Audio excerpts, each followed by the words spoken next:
Bienvenue dans cette vidéo. Aujourd'hui, donc, je vais partager avec toi des techniques intéressantes pour pouvoir trouver l'ensemble des définitions de certaines fonctions.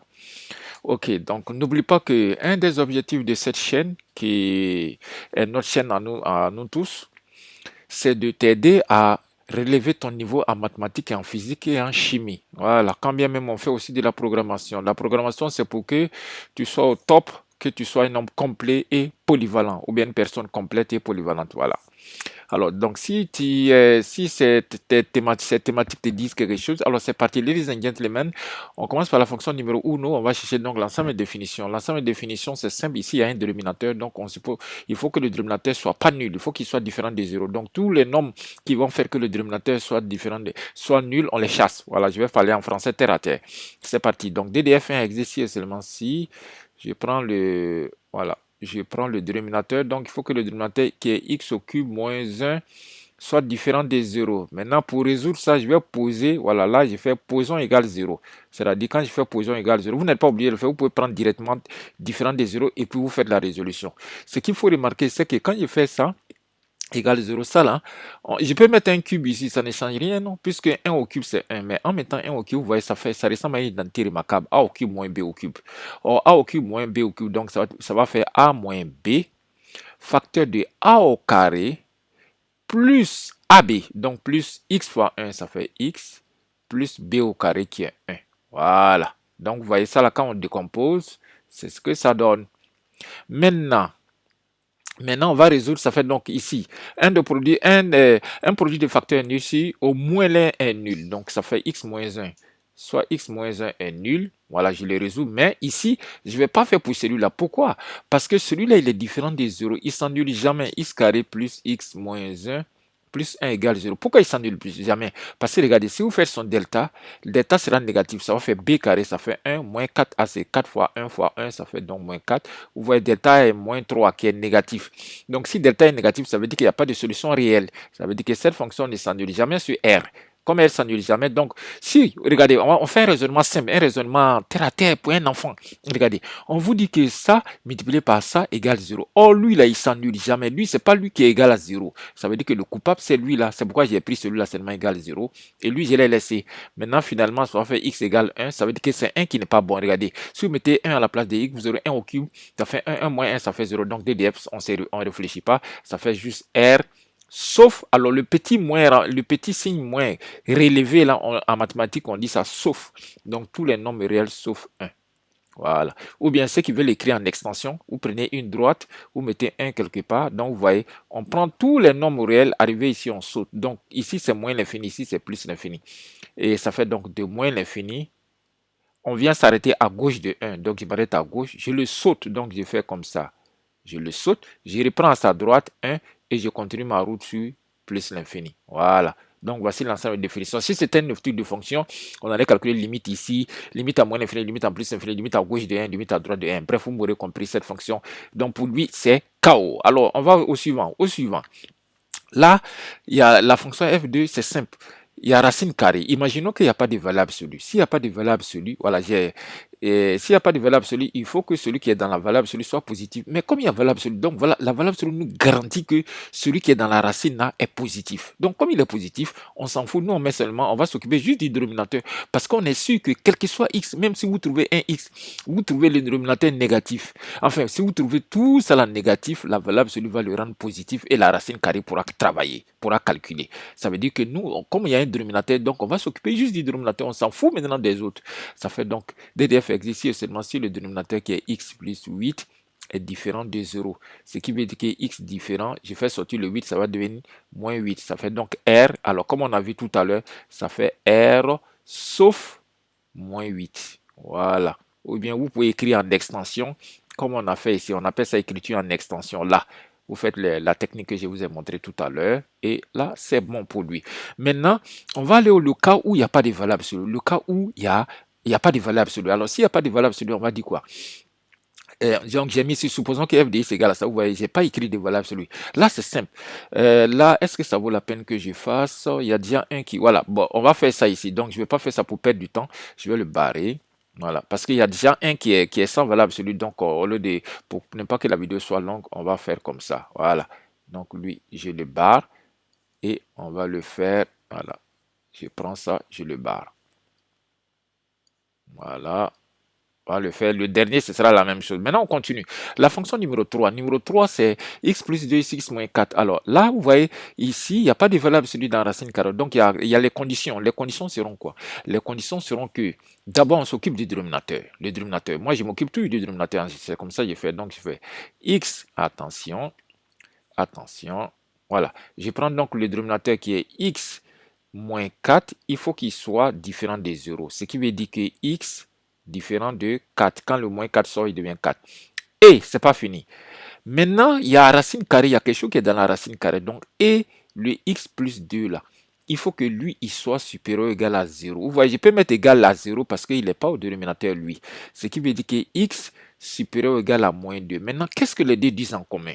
Lui, il dit, ah, moi, je ne veux pas 4. Lui, il dit, ah, moi, je veux tous les nombres plus grands que 2, moins 2. Alors, c'est simple. Qu'est-ce que les deux disent en commun? En commun, vous voyez que c'est comme ça que je fais. Celui qui, donc, lui, et celui qui a dit x supérieur ou égal à 2, lui là, lui. Donc je trace une droite pour lui, lui là, je trace une droite et dans sa droite, quand je rencontre 4, je les chasse. Je les chasse pour qu'il aille à la maison. Donc x supérieur ou égal à moins 2, ça veut dire que c'est devant ici. C'est devant. Tous les nombres plus grands que moins 2 sont devant ici. Mais en allant devant, là, vous voyez, il y a 4 quelque part ici. Or, le premier a dit, n'oubliez pas, que le premier a dit que lui, il ne prend pas 4 là. Lui, il ne prend pas 4. Donc, on va enlever juste les 4 et puis on trouvera ce que les deux disent en commun. Ça veut dire que, vous voyez, d'abord ici, on ne travaille pas. Donc, regardez, ça va faire 2 de f. Numéro combien? Numéro 3 égal. Et regardez, je quitte en moins 2. Je le prends, puisque j'ai dit supérieur ou égal. Donc, je le prends. Moins 2. Je continue ma route. Là, j'arrive à 4. Je ne dois pas le prendre, je dois le sauter. Donc, je fais 4. Je le saute comme ça, union et ouvert. Vous voyez que je le saute, ça c'est... Et union ne veut pas dire sauter, mais c'est pour que vous compreniez. Donc je reprends à sa droite ici, 4, et je continue ma route vers plus l'infini qui est le bout de ma droite. Terminé pour lui, vous m'aurez compris. Maintenant, numéro 4. Numéro 4, ça c'est une fonction racine carrée aussi avec 9 moins x carré. Alors c'est simple, on fait la même chose. Donc DDF existe sur seulement si 9 moins x carré est supérieur ou égal à 0. Vous voyez, je mets tout égal à 0 quand c'est au numérateur. Quand c'est dénominateur, non. Maintenant, posons, si je pose maintenant 9 moins x carré égale 0, on est d'accord que ça fait juste, vous n'avez pas besoin de passer par delta. 9 là, c'est comme si on dit 3 au carré. Donc, je vais dire ou 3 au carré moins x carré égale 0. Alors, donc, ça fait a carré moins b carré, ça va faire a plus b facteur de a moins b égale 0. Donc, vous allez trouver 3 et moins 3.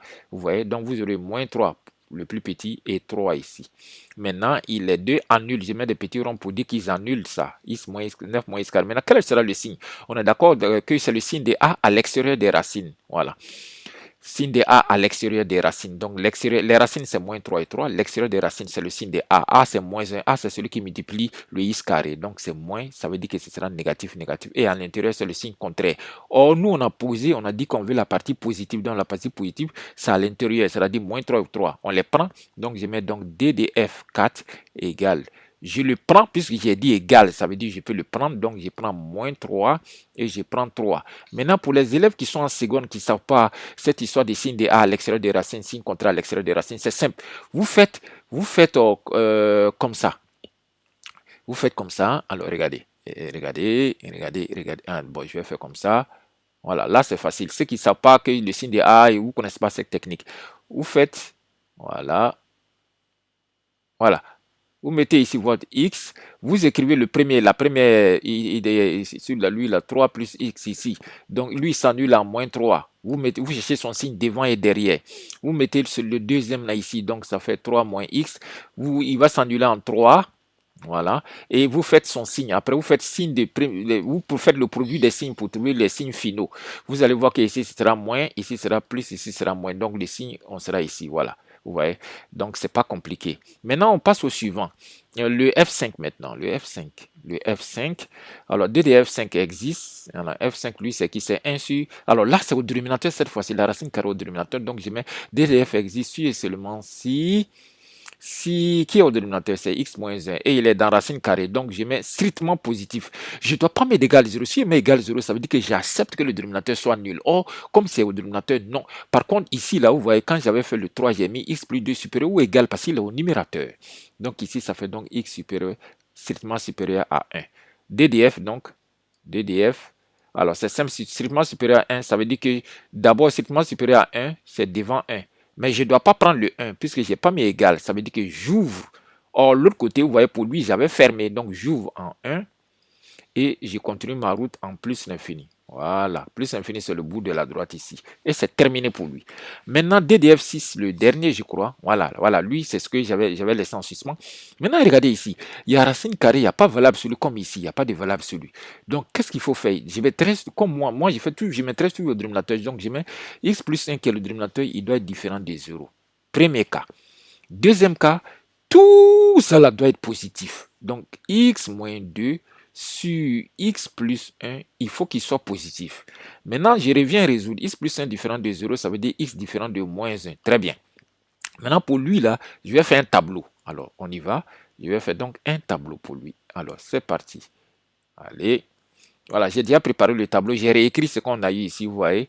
Maintenant, lui, il dit x différent de moins 1, ça veut dire qu'on ne doit pas prendre moins 1. Quand on va finir le tableau, on ne prend pas moins 1, c'est juste ce que ça veut dire. Maintenant, je prends juste celui-là. Alors, ceux qui ne m'ont pas suivi ici, là, ceux qui n'ont pas bien compris ce que j'ai expliqué là, ceux qui n'ont pas compris là. Quand j'ai expliqué ce que j'ai dit, ce qui s'appelle les signes de A à l'extérieur, voilà, ça là, c'est presque la même chose. Suivez ici, c'est presque la même chose que je vais faire ici, presque. Donc, x moins 2, je prends juste le numérateur, x moins 2, donc je mets signe de x moins. Lui, il s'annule en quand vous posez égal 0, vous allez trouver qu'il s'annule en 2. Je mets un petit rond ici pour dire que c'est 2 qui l'annule. Maintenant, x plus 1, quand vous posez égal 0, lui, qu'est-ce qu'il annule? C'est moins 1 qui l'annule. Donc, lui, là, ici, c'est sa frontière qui est moins 1. Maintenant, quels sont les signes devant? Signe de x plus 2, vous voyez. Alors, moi, j'ai une technique villageoise qui marche très très bien. Quand vous ne savez pas quels sont les signes, et certains donnent des techniques, le signe de A, fonction affine. Mon frère, tout ça c'est compliqué. Ma soeur, tout ça c'est compliqué. Laisse tout ça. Tu prends juste un homme qui est devant 2. N'importe qui. Prenons 3 ou 4 ou 5. Prenons même 5. Si on fait 5 moins 2, 5 moins 2, ça fait 3. 3 est positif. C'est que tout devant est positif. Derrière, pas la peine de réfléchir, c'est négatif. Maintenant, ici, x plus 1, sa frontière, vous voyez, c'est pourquoi je mets le petit rond pour délimiter. Sa frontière, c'est ici, c'est en moins 1. Je prends un nombre qui est devant moins 1. Je ne peux pas même prendre 2, ou bien même un nombre qui n'est pas là. Je ne peux pas même 0. On est d'accord, 0 est devant. Je peux prendre 1 million, 1 milliard, 1 milliard, comme vous voulez. Bon, je vais prendre 0, puisque 0 est devant. Si je fais 0 plus 1, ça fait positif, donc devant est positif. Et derrière, négatif. Voilà, c'est fini. Maintenant, pour trouver le signe, je fais le signe de celui-là divisé par le signe de celui-là. Comment on divise pas les signes? Diviser les signes, ça revient à les multiplier. Donc, je fais le signe de celui-là multiplié par le signe de celui-là. Voilà. Donc, signe de celui-là divisé par ça, ça fait signe de celui-là multiplié par le signe. Donc, si vous aurez donc plus, vous aurez moins et vous aurez plus. Maintenant, nous, on a besoin de quelle partie? On a dit qu'on a besoin de la partie positive. Donc, d'abord, lui, il est exclu. Maintenant, dans cette partie positive, là, on ne doit pas prendre moins 1. Donc, vous voyez, je quitte ici, c'est moins l'infini. Ici, c'est plus l'infini. Ça fait donc DDF numéro 6, c'est ça, hein, égale. Je quitte en moins l'infini. Je viens en moins 1, je ne dois pas le prendre. Donc, j'ouvre pour ne pas le prendre. Je saute cette partie-là, je fais union. Je viens ici, donc de 2 à plus l'infini. Ladies and gentlemen, merci de t'abonner à cette chaîne. Abonne-toi à cette chaîne si tu veux avoir ton bac. Si tu es top parmi les meilleurs de la classe en mathématiques, si tu es parmi les meilleurs de la classe en physique, en chimie, c'est nulle part ailleurs, c'est sur cette chaîne. Cette chaîne, c'est pas à moi seul. Cette chaîne, certes, je l'ai ouvert, mais cette chaîne appartient à tout le monde. Ici, c'est le partage des connaissances, c'est la polyvalence. C'est pour faire de nous des hommes polyvalents de demain. Cette vidéo est terminée.